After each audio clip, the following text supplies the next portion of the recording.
Droit dans ses bottes, le gouverneur de province Grace Nkwanga Maswangi Bilolo a particulièrement marqué ce week-end 29 mars dans l'avant-midi par l'inspection des nouveaux chantiers déjà lancés à travers la ville de Matadi, chef-lieu de la province. Le chef de l'exécutif provincial commence par la route partant de PK0 rond-point Oebeka jusqu'au croisement de la route de l'Oreb École. Ici, la régie des eaux et la SNEL sont déjà à l'œuvre. Certains endroits on a déjà repéré la conduite, c'est ça qui se fait. Et puis va arriver l'étape de la pause.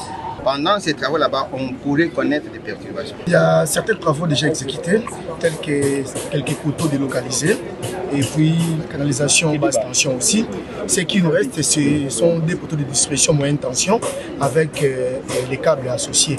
Plus d'1 kilomètre à réhabiliter, cet axe routier est très capital pour résoudre l'épineux problème d'embouteillage. La joie était à son comble dans le chef de la population bénéficiaire.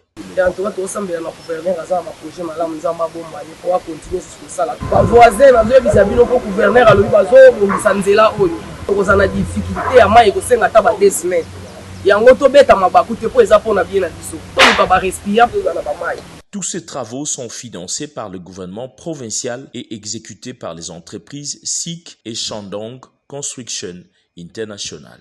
La longue inspection de travaux des différents chantiers du 29 mars du patron de la province s'est poursuivie sur la route Ango-Ango-Sep qui mènera au port MGT. Chemin faisant, Grace Bilolo, en compagnie de Jacques Condé, a constaté le stationnement illicite de gros engins qui détruisent la chaussée. Le périple du gouverneur va s'achever en Kalankal à 4 maisons où plus d'une personne ont été agréablement surprises de constater la bonne évolution des travaux de la nouvelle assemblée provinciale.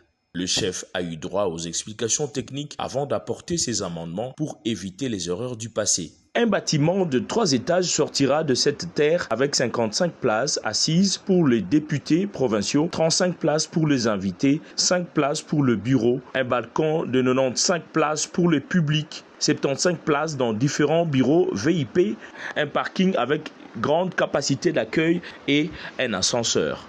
La durée des travaux est estimée à 15 mois.